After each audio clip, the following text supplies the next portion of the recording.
राजा विक्रमादित्य अपनी वीरता के लिए मशहूर थे।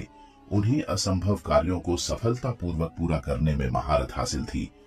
पर इस बार उन्हें एक ऐसी चुनौती मिली थी जिसने उनके मन में भी कुछ हद तक डर पैदा कर दिया था। एक गहरे जंगल में एक प्राचीन आत्मा का राज छिपा हुआ था, जो अनेकों वर्षों से अंधकार में बंधा हुआ था। उस आत्मा की मुक्ति ही विक्रम का उद्देश्य था। बेताल ने विक्रम से कहा, हे राजा, जिस जंगल में तुम जा रहे हो वह सामान्य जंगल नहीं है।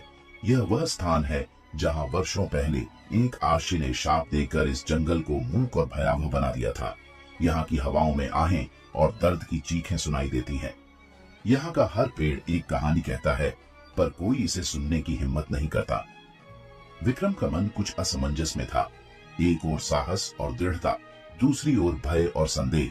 परंतु उन्होंने अपने डर को अपने दृढ़ संकल्प के पीछे छिपाया और बेताल को अपने कंधे पर उठाते हुए जंगल की ओर चल पड़े।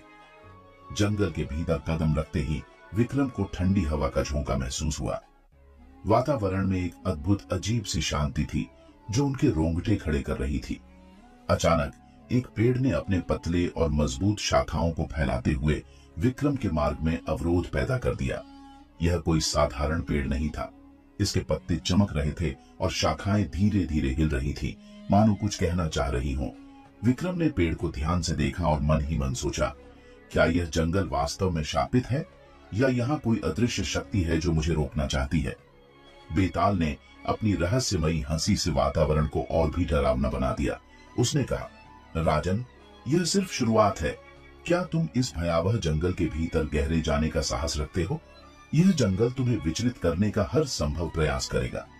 विक्रम ने बेताल की बातों को नजरअंदाज करते हुए अपने कदम और भी दृढ़ता से आगे बढ़ाए, लेकिन जैसे ही उन्होंने अगला कदम उठाया, उन्हें एक भयावह आवाज सुनाई दी, मानो कोई आत्मा दर्द से चिल्ला रही हो।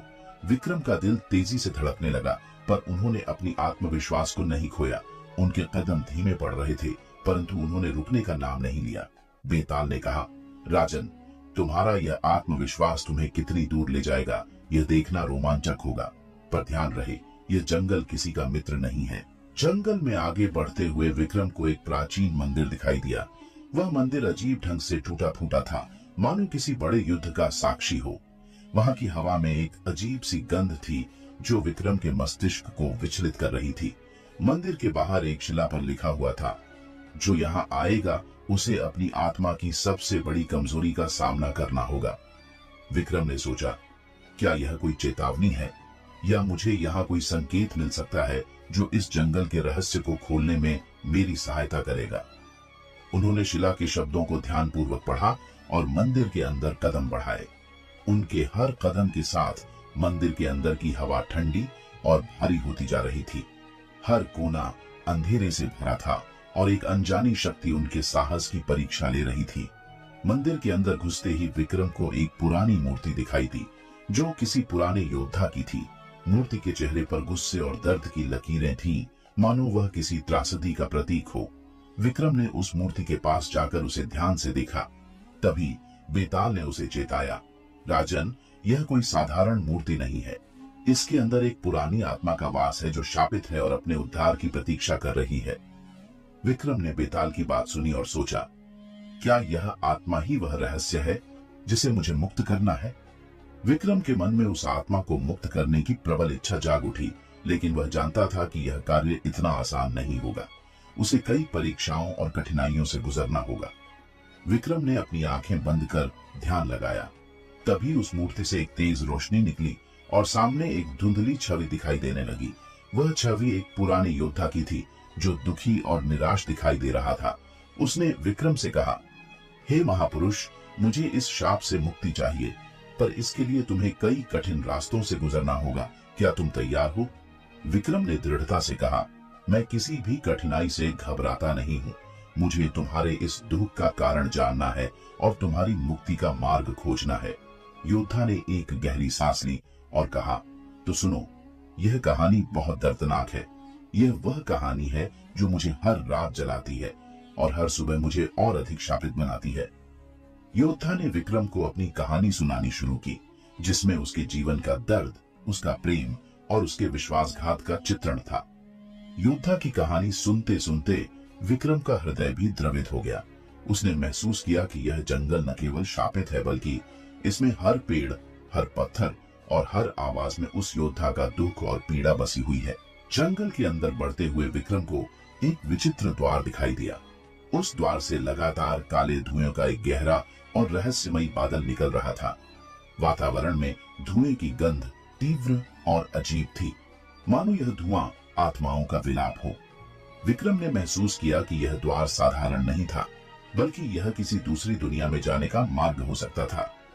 बेताल ने अपने ढाके के साथ विक्रम को चेताया, हे राजन, यह धुएं का द्वार तुम्हारे संकल्प की परीक्षा लेगा। यहाँ प्रवेश करने के बाद हर कदम पर तुम्हारा सामना उस डर से होगा जिससे तुम सबसे अधिक बचते हो। क्या तुम सच में इस दरवाजे को पार करना चाहते हो? विक्रम ने बिना एक क्षण गंवाए द्वार के पास पहुंचकर कदम बढ़ाया। जैसे ही उसने द्वार के अंदर प्रवेश किया, चारों ओर गहरा अंधकार फैल गया। उसे अपनी आंखों के सामने कुछ भी दिखाई नहीं दे रहा था। वह अपनी हर सांस को सुन सकता था जो उस गहरे अंधेरे में गूंज रही थी। तभी उसे किसी के चिल्लाने की आवाज सुनाई दी। यह कोई साधारण चीख नहीं थी, इसमें दर्द और पीड़ा की छवि थी। वह आवाज विक्रम के कानों में गूंजने लगी, मानो उसे चुनौती दे रही हो। विक्रम ने अपनी सांसों पर काबू पाया और मन ही मन कहा, यह केवल भ्रम है, यह केवल मेरे आत्मविश्वास की परीक्षा है। मैं इसे पार करूंगा। उसके कदम कुछ धीमे पड़े, परंतु उसने रुकने का नाम नहीं लिया। जैसे ही वह अंधकार में थोड़ा आगे बढ़ा, उसे अपने प्रियजनों की आवाजें सुनाई देने लगी। उसे अपने गुरु की आवाज सुनाई दी, विक्रम, लौट जाओ, यह मार्ग तुम्हारे लिए नहीं है, यह राह केवल मृत्यु का मार्ग है। विक्रम के मन में अपने गुरु की बातों का असर हुआ, परंतु उसने हिम्मत बनाए रखी। बेताल ने फिर से ठहाका लगाते हुए कहा, राजन, तुम अपने प्रियजनों की आवाजें सुन सकते हो, क्या तुम उन्हें छोड़कर आगे बढ़ पाओगे? विक्रम ने दृढ़ता से उत्तर दिया, मेरे गुरु ने मुझे सिखाया है कि अपने उद्देश्य की प्राप्ति के लिए हर भय का सामना करना चाहिए। मैं इस भ्रम से विचलित नहीं होऊंगा। अंधकार के बीच उसे अपने ही चेहरे का प्रतिबिंब दिखाई देने लगा। उसका चेहरा भयभीत और असहाय लग रहा था। यह प्रतिबिंब उसकी कमजोरियों और भय का प्रतीक था। उसने देखा कि उसका प्रतिबिंब उसे घूर रहा था, मानो वह उसकी हर कमजोरी को उभार रहा हो। विक्रम का हृदय थोड़ी देर के लिए कांप उठा, लेकिन उसने अपने संकल्प को याद किया और अपने आप को मजबूत किया। उसने अपने प्रतिबिंब से कहा, तुम मेरे अंदर के डर हो, पर मैं अपने डर से कभी हार नहीं मानूंगा। यह कहते ही उसका प्रतिबिंब धीरे धीरे गायब हो गया और वहां केवल गहरा सन्नाटा रह गया। विक्रम ने अपने संकल्प को और मजबूत किया और आगे बढ़ने लगा। विक्रम आगे बढ़ते हुए एक ऐसे स्थान पर पहुंचा जहां उसे कुछ आकृतियां दिखाई दी। ये आत्माएं थीं जो किसी अज्ञात शक्ति के वश में थीं। उन आत्माओं ने विक्रम को रोकने का प्रयास किया और कहा, वापस लौट जाओ, यहाँ केवल अंधकार है, यहाँ केवल पीड़ा है, तुम यहाँ से कभी जीवित नहीं जा सकते। विक्रम ने उन आत्माओं की बातों को सुना, लेकिन अपने धैर्य को टूटने नहीं दिया। उसने आत्माओं से कहा, मैं यहाँ तुम्हारे भय का सामना करने आया हूँ और मैं इस शापित स्थान से तुम्हें भी मुक्ति दिलाकर जाऊंगा। विक्रम की आवाज में इतना आत्मविश्वास था कि उन आत्माओं ने उसके रास्ते से हटने का निर्णय लिया। अंत में विक्रम उस धुएं के द्वार के अंतिम छोर तक पहुंच गया। जैसे ही उसने कदम आगे बढ़ाया, धुआं धीरे धीरे साफ हो गया और उसे सामने एक गुप्त द्वार दिखाई दिया। द्वार के ऊपर एक प्राचीन शिलालेख लिखा था, जिसमें लिखा था, जो यहाँ तक पहुंच सकता है वह केवल वही है जो अपने भय का सामना कर सकता है। विक्रम ने इस शिलालेख को पढ़ा और एक गहरी सांस ली। उसने महसूस किया कि यह यात्रा केवल भौतिक नहीं बल्कि मानसिक परीक्षा भी थी। इस द्वार के पार करना उसे और भी गहरे रहस्यों के करीब ले जाएगा।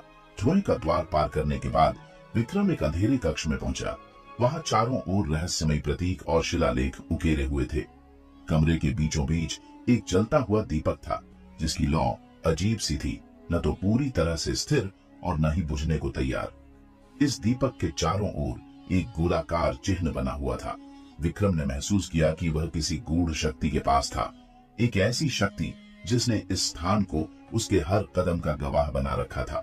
तभी कमरे में हलचल होने लगी और एक अदृश्य आह्वान सुनाई देने लगा। वह आवाज गहरी और करुणा से भरी थी, लेकिन उसमें एक चेतावनी भी छिपी थी। हे विक्रम, तुम यहाँ क्यों आए हो? क्या तुम्हें नहीं पता कि जो इस स्थान पर आता है उसे अपनी चेतना छोड़नी पड़ती है? जैसे ही आवाज गूंजती रही, एक धुंधली आकृति विक्रम के सामने प्रकट हुई। यह वह शापित आत्मा थी जिसकी पीड़ा और क्रोध हवा में महसूस हो रहा था। उसके चेहरे पर वेदना और प्रतिशोध के मिले जुले भाव थे। उसने कहा, मैं वह आत्मा हूं जिसे किसी दुष्ट राजा ने अपनी मक्कारी से शापित कर दिया था। उस शाप ने मुझे हमेशा के लिए इस अंधकार में बांध दिया है। विक्रम ने आत्मा से पूछा, तुम्हारा क्या दोष था कि तुम्हें इस शाप का भागी बनना पड़ा? आत्मा ने उत्तर दिया, मैंने उस दुष्ट राजा के अत्याचार का विरोध किया था। मैं अपनी जनता की भलाई चाहता था, लेकिन राजा को मेरा सत्य बर्दाश्त नहीं हुआ। उसने मुझे धोखे से मारकर मेरी आत्मा को इस स्थान पर बांध दिया और अब मैं यहाँ एक काली परछाई के रूप में कैद हूँ। विक्रम ने आत्मा की पीड़ा को महसूस किया और संकल्प लिया कि वह इस आत्मा को मुक्ति दिलाएगा। उसने आत्मा से पूछा, तुम्हारी मुक्ति का मार्ग क्या है? मैं तुम्हारे लिए इस शाप को समाप्त करने का हर संभव प्रयास करूंगा। आत्मा ने कुछ क्षण चुप रहकर कहा, मेरी मुक्ति केवल उस दुष्ट राजा के खजाने की कुंजी से संभव है, लेकिन वह खजाना ऐसे स्थान पर छिपा है जहां पहुंचने के लिए कई खतरों से होकर गुजरना होगा। क्या तुम तैयार हो इन सभी खतरों का सामना करने के लिए? आत्मा ने विक्रम को संकेत दिया कि खजाना जंगल के भीतर एक प्राचीन गुफा में छिपा है। गुफा को भयंकर जानवरों और दुष्ट आत्माओं से सुरक्षित किया गया है। जो भी इस खजाने की ओर कदम बढ़ाता है, उसे पहले अपनी इच्छा शक्ति की परख देनी होती है। विक्रम ने आत्मा से वादा किया कि वह हर खतरे का सामना करेगा और इस शाप को समाप्त करेगा। आत्मा ने चेतावनी दी, जितना यह सफर कठिन है, उससे कहीं अधिक तुम्हारे धैर्य की परीक्षा होगी।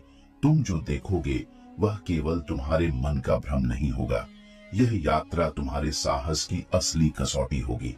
विक्रम ने आत्मा की बातों को ध्यान से सुना और अपनी तलवार को कसकर पकड़ लिया। उसने दृढ़ निश्चय किया कि चाहे कुछ भी हो जाए, वह इस आत्मा को मुक्त करके ही लौटेगा। उसके कदम अब खजाने की ओर बढ़ने लगे, परंतु उसे पता नहीं था कि इस राह में कौन कौन से खतरे उसके इंतजार में हैं। विक्रम ने गुफा के प्रवेश द्वार को देखा। उस द्वार पर प्राचीन शिलालेख और भयंकर आकृतियां उकेरी हुई थी, जो यह संकेत दे रही थी कि यह स्थान सामान्य नहीं है। जैसे ही उसने पहला कदम रखा, एक तेज आवाज गुफा के भीतर गूंज उठी, मानो कोई उसे रोकने की कोशिश कर रहा हो। गुफा में घोर अंधकार था, लेकिन विक्रम ने अपनी मशाल जलाई और अंदर कदम रखा। जैसे ही उसने भीतर कदम बढ़ाया, उसे ठंडी हवा के झोंके महसूस होने लगे, मानो कोई अदृश्य शक्ति उसके बहुत पास थी। उसके कानों में कुछ अस्पष्ट फुसफुसाहटें गूंजने लगीं। विक्रम को लगा कि यह केवल उसकी मानसिक परीक्षा का हिस्सा था, परंतु उसे पता था कि गुफा के भीतर जो भी मिलेगा, उससे उसे सावधान रहना होगा। विक्रम ने गुफा में थोड़ी दूर चलने के बाद पाया कि वहां कई मार्ग थे जो चारों दिशाओं में फैल रहे थे। हर रास्ता एक जैसा ही दिख रहा था। यह एक रहस्यमयी भूल भुलैया थी, जिसे इस तरह से बनाया गया था कि यहाँ फंसने वाला कभी बाहर न निकल सके। उसने अपनी एकाग्रता बनाए रखी और अपने हर कदम का ध्यान पूर्वक चुनाव करने लगा। तभी अचानक उसे किसी की चलने की आहट सुनाई दी। वह मुड़कर देखने लगा, परंतु वहां कोई नहीं था। फिर भी उसने साहस नहीं छोड़ा और अपने अंदर की आवाज पर भरोसा किया। उसने स्वयं से कहा, यह सब मेरे मन का भ्रम है, मुझे अपने लक्ष्य पर ध्यान केंद्रित करना है। जैसे ही विक्रम आगे बढ़ा, उसे गुफा के भीतर से एक हल्की सी झलक दिखाई दी। वह एक विशाल छाया थी जो धीरे धीरे विक्रम की ओर बढ़ रही थी। यह गुफा का रक्षक था, एक भयानक आकृति जो किसी मानव से भी अधिक विशाल थी। उसके चारों ओर एक रहस्यमयी धुंध लिपटी हुई थी और उसकी आंखों से अजीब सी लाल चमक निकल रही थी।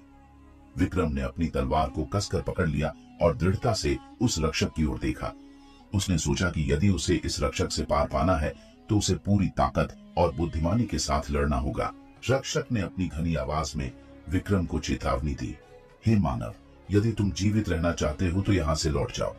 यह खजाना केवल शापित आत्माओं के लिए है और तुम्हारी हिम्मत यहाँ तुम्हारा विनाश करेगी। विक्रम ने बिना किसी डर के उत्तर दिया, मैं अपने संकल्प से पीछे नहीं हटूंगा। मैं इस शापित आत्मा की मुक्ति का प्रयास करने आया हूँ और मुझे कोई भी शक्ति रोक नहीं सकती। इतना कहते ही रक्षक ने एक जोरदार दहाड़ लगाई और विक्रम की ओर झपटा। विक्रम ने तेजी से अपनी तलवार निकाली और रक्षक के पहले हमले को रोका। दोनों के बीच एक भयंकर युद्ध शुरू हो गया, जहां रक्षक अपनी ताकत और विक्रम अपनी चतुराई का उपयोग कर रहा था। विक्रम ने अपनी तलवार से कई वार किए, लेकिन रक्षक की त्वचा इतनी कठोर थी कि उसे चोट नहीं पहुंच रही थी। रक्षक का हर हमला विक्रम को पीछे धकेल रहा था, परंतु विक्रम ने हार नहीं मानी। उसने अपने चारों ओर नजर दौड़ाई और देखा कि गुफा की छत पर कुछ नुकीले पत्थर लटक रहे थे। उसके दिमाग में एक योजना आई। उसने रक्षक को भड़काने के लिए कुछ कदम पीछे लिया और एक पत्थर की ओर निशाना साधा। जैसे ही रक्षक ने विक्रम पर हमला करने के लिए कदम बढ़ाया, विक्रम ने अपनी तलवार से छत पर वार किया, जिससे नुकीले पत्थर टूटकर रक्षक पर गिर पड़े। रक्षक अचानक इस हमले से घबरा गया और उसकी गति धीमी पड़ गई।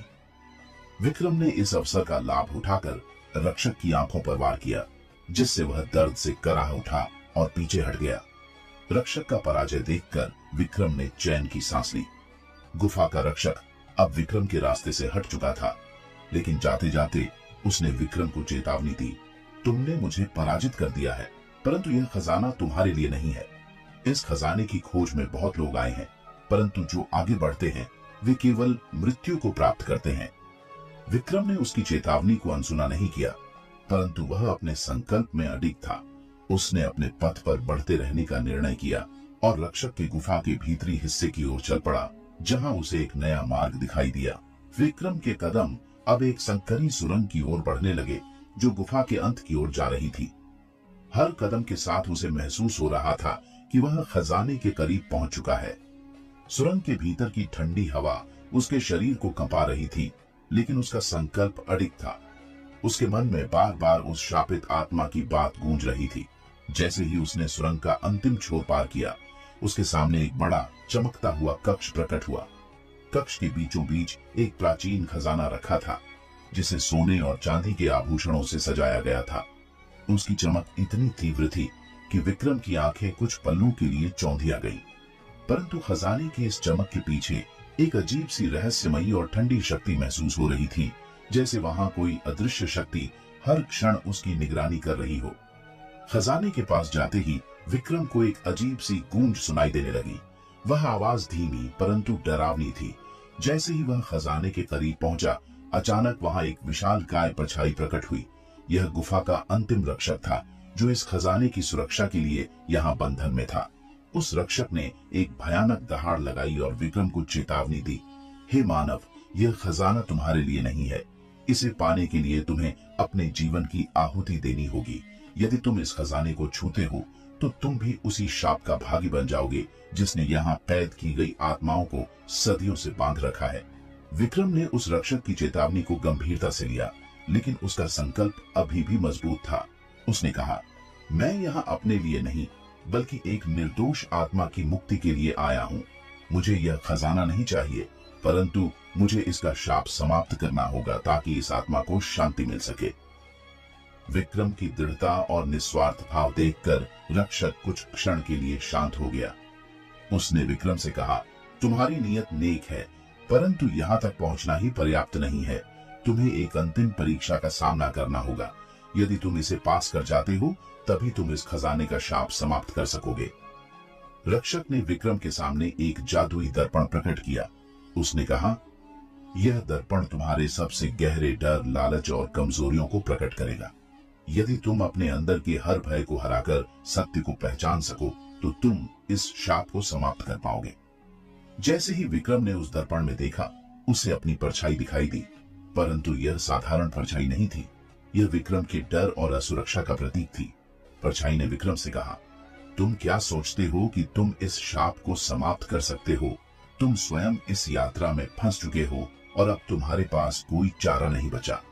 विक्रम ने साहसपूर्वक परछाई का सामना किया। उसने अपने अंदर की हर कमजोरी और भय को स्वीकार किया और दृढ़ता से कहा, मैं अपने डर और कमजोरियों को जानता हूँ, परंतु मैं इनके आगे झुकने वाला नहीं हूँ। मेरा संकल्प मेरे आत्मविश्वास और सत्य पर आधारित है और यही मेरी शक्ति है। विक्रम के इन शब्दों के साथ दर्पण की परछाई धीरे धीरे मिटने लगी और अंततः गायब हो गई।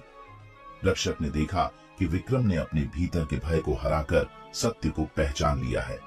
उसने विक्रम को सम्मान पूर्वक कहा, तुम्हारे साहस और सत्य के प्रति निष्ठा ने इस खजाने के शाप को समाप्त कर दिया है। अब यह खजाना उस आत्मा के शाप से मुक्त हो चुका है।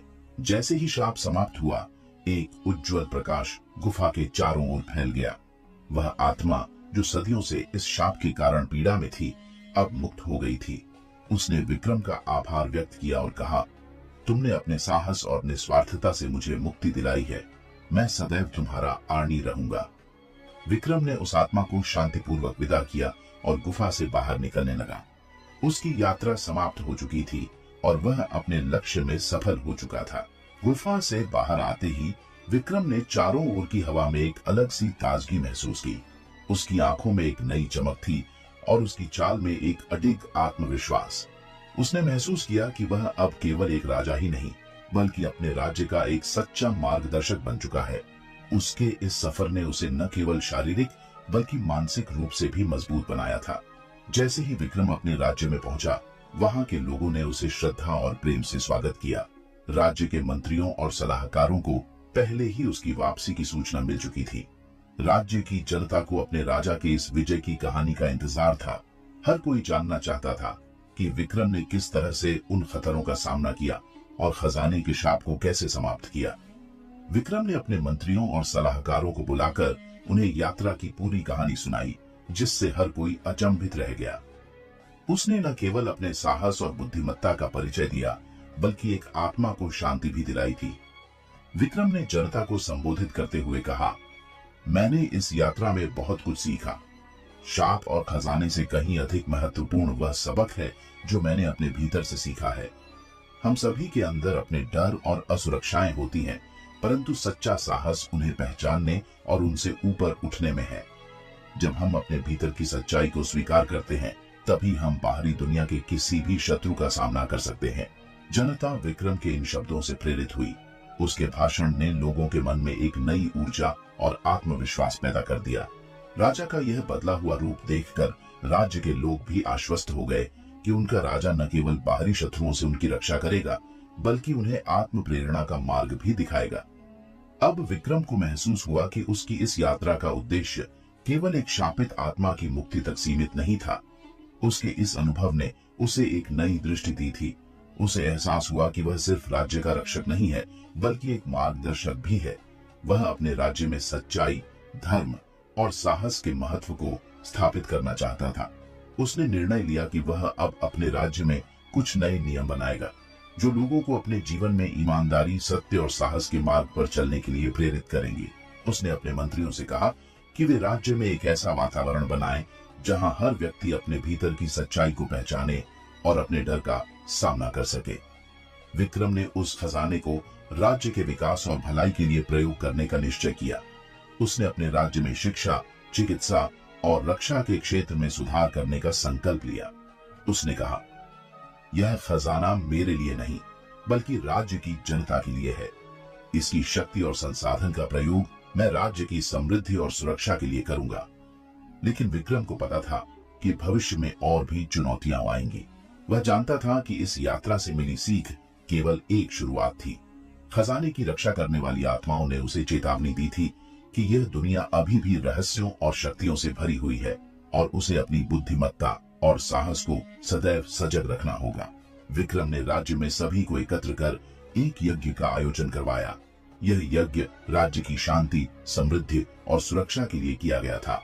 विक्रम ने अपने राज्यवासियों को आशीर्वाद दिया और कहा, यह राज्य हमारे साहस, एकता और सत्य के मार्ग पर चलने का प्रतीक है। जब तक हम सत्य और धर्म के पथ पर हैं, हमें कोई भी शत्रु नहीं डरा सकता।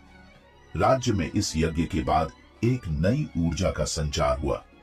लोग अपने राजा की भक्ति में और भी दृढ़ हो गए। विक्रम की यह यात्रा एक प्रेरणादायक गाथा बन गई, जिसे लोग पीढ़ियों तक याद रखेंगे।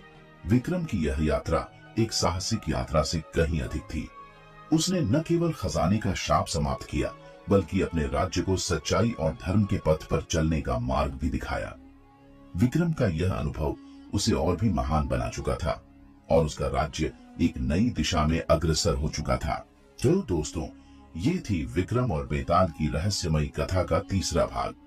ये कहानी हमें सिखाती है कि असली ताकत बाहरी चुनौतियों को हराने से नहीं, बल्कि अपने अंदर के डर और कमजोरियों से जीतने से आती है।